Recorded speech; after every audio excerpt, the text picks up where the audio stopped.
नमस्कार साथियों, एक बार फिर मैं दीपंकर समझदार, चार्टर्ड अकाउंटेंट, आपका दोस्त और business growth associate. Money changing activity forex का मनी चेंजिंग एक्टिविटीज के लिए हम लोगों को लाइसेंस की जरूरत पड़ती है। और लाइसेंस की कैटेगरी क्या होती है, एलिजिबिलिटी क्या होती है, कौन अप्लाई कर सकता है और कैसे ये मिलेगी, आज के वीडियो में जानेंगे। तो दोस्तों, हम आ गए हैं फ्रीक्वेंटली आस्क्ड क्वेश्चन आरबीआई का। तो हम लोग डायरेक्टली आरबीआई के डेटाबेस में जा रहे हैं और आरबीआई क्या कहता है उसके ऊपर बात करते हैं। तो सबसे पहली बात यह कि कौन है ऑथोराइज पर्सन फेमा के अनुसार। फेमा मतलब फॉरेन एक्सचेंज मैनेजमेंट एक्ट। यहां पर आपको बता दें कि फॉरेक्स डीलिंग के लिए 4 कैटेगरी होती है, जिसमें सबसे पहला कैटेगरी है सिलेक्ट बैंक्स। मतलब बैंक्स है जो कि कैटेगरी 1 में आते हैं। कौन से कैटेगरी में आते हैं? कैटेगरी 1 में आते हैं। और क्या काम करते हैं? Permissible current and capital account transaction. Current account transaction और कैपिटल अकाउंट ट्रांजेक्शन का मतलब बता देता हूं। कैपिटल अकाउंट ट्रांजेक्शन जब भी कुछ फिक्स्ड एसेट या प्रॉपर्टी से रिलेटेड फॉरेक्स मनी चेंजिंग होता है तो उसको कैपिटल अकाउंट ट्रांजेक्शन बोलते हैं। और खर्चों के लिए या बिजनेस के लिए कोई काम करेंगे तो करेंट अकाउंट ट्रांजेक्शन होता है। इसके बाद सेकंड कैटेगरी है ऑथोराइज्ड डीलर,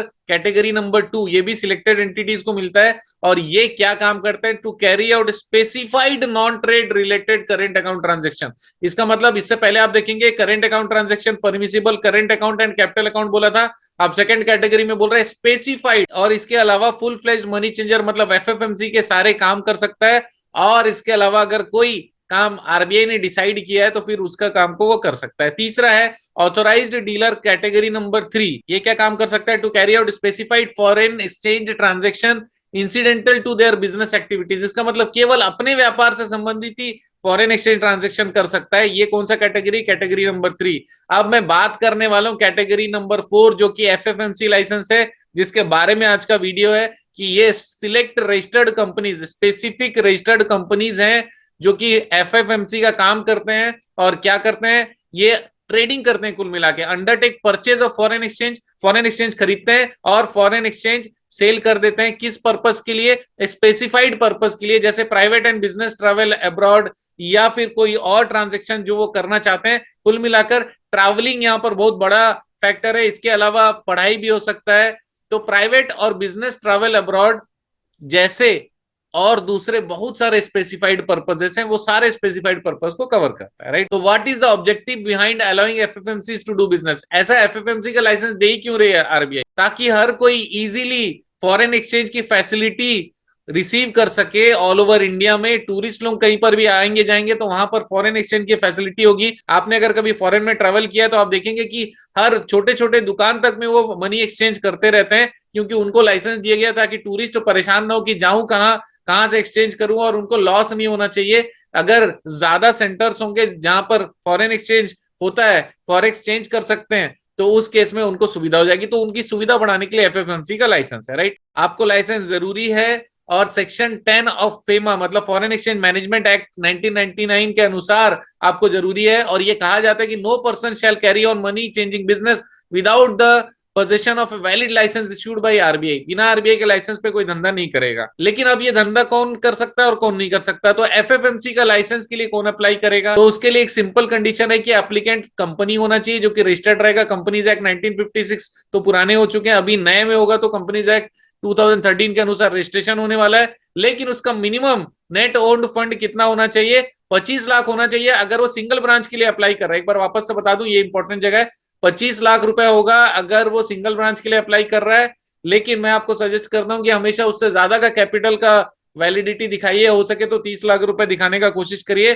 और अगर मल्टीपल ब्रांच ले रहे हो तो मिनिमम 50 लाख रुपए की आपको जरूरत रहेगी। 50 लाख का कैपिटल आपके पास में होना चाहिए। अब ये नेट ओन्ड फंड की बात कर रहे हैं, तो नेट ओन्ड फंड का कैलकुलेशन कैसे होगा? ये बहुत इंपॉर्टेंट है। Applicant company should calculate their net owned fund as per the following. कैसे कैलकुलेशन होगा? ओन्ड फंड कौन सा होता है? जो paid up equity share capital, ये खुद का पैसा लग गया। इसके अलावा फ्री रिजर्व, जितने भी नेट प्रॉफिट ओवरऑल सालों साल मिलाकर हमने जमा किए वो आ जाएगा। और उसके अलावा credit balance profit and loss account का आएगा। माइनस होगा एक्यूमुलेटेड बैलेंस ऑफ लॉस। कुल मिलाकर ये जो इतना दिख रहा है ना, free reserve, credit balance, profit and loss accumulated, ये सारा एक ही चीज है। हर साल का प्रॉफिट या लॉस मिलाकर जो नेट फिगर आज आ रहा होगा उसको हम लोग को यहाँ पे प्लस या माइनस करना पड़ेगा, राइट। तो ये ओन्ड फंड हो गया। अब नेट ओन्ड फंड क्या है? ओन्ड फंड में कुछ माइनस होगा तभी नेट ओन्ड होगा। तो ओन्ड फंड आ गया यहां से। उसमें माइनस क्या होगा? Amount of investment in shares of it subsidiaries. अपने ही सब्सिडरी में अगर उसने कुछ पैसा लगाया हुआ है तो वो पैसा यहाँ माइनस होगा।